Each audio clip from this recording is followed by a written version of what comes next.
Sama sa Cebu City, nagsugwak usab ang mga COVID-19 patients sa Lapu-Lapu City. Upat sa mga pasyente nakalasa karon lang yung adlawa.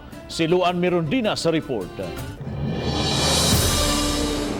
Naabtan sa RTV Balitang Bisdak, kining sunod-sunod nga pagpangabot sa mga medical oxygen tanks sa Lapu-Lapu City Hospital ganihang buntag. Apan dili kini iya sa tambalanan, kundi order kini sa mga pamilya sa mga pasyente. Gikonpermar ni Dr. Ronald Oporto, hospital administrator, nga nahurot-hurot na ang oxygen supply sa hospital. Natay supplies karon nga moabot. Ang problema ang tangki, ang pag-supply ba, paghatod kuha kay grabe ang mga gilikramuhan karon sa mga suppliers sa mga oxygen, ang ilang mga tao na sad exhausted na.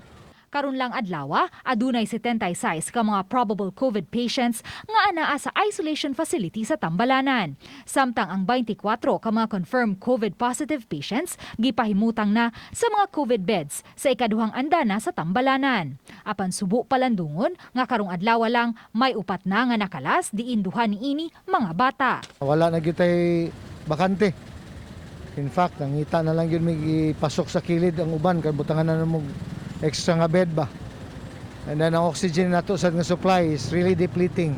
Samtang may gimuntar na usab nga tulo ka mga tents sa may emergency room sa ARC Hospital. Diin gipahuwat ang 15 ka mga pasyente samtang nagpaabot nga mabakante ang mga COVID beds. Sa phone interview, gibutyag ni Dr. Alex Alegrado, Medical Director sa ARC Hospital, nga napuno na ang 40 ka mga COVID beds sa Tambalanan. Mo-average usab og tag 38 ka mga pasyente ang anaa sa ilang waiting list. Nanagit sa moderate to severe kasagaran among mga cases. Yeah.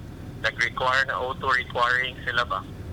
So, muna among daw, hinako mo may chance ka ng referral from our mga tatong Lapu-Lapu City Hospital. Mamahimo pa untang makadugang og laing 20 ka mga COVID beds ang hospital apan giangko niini nga nagkuwang usab sila og mga nurses. Busa padayon karon ang ilang hiring. Kulang gitag staff. Pwede pa gud mi maka-extend sa among number of beds.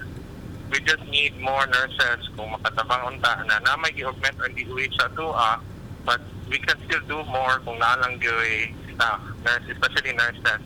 Karon lang adlaw, mitala ang dakbayan ug usa ka gatos ka mga bag-ong kaso sa COVID-19. Hinungdan nga miabot na sa 1,043 ang active cases sa Lapu-Lapu City. Uban ni Marlon Melgazo, Luan Mirondina, Balitang Bisdak.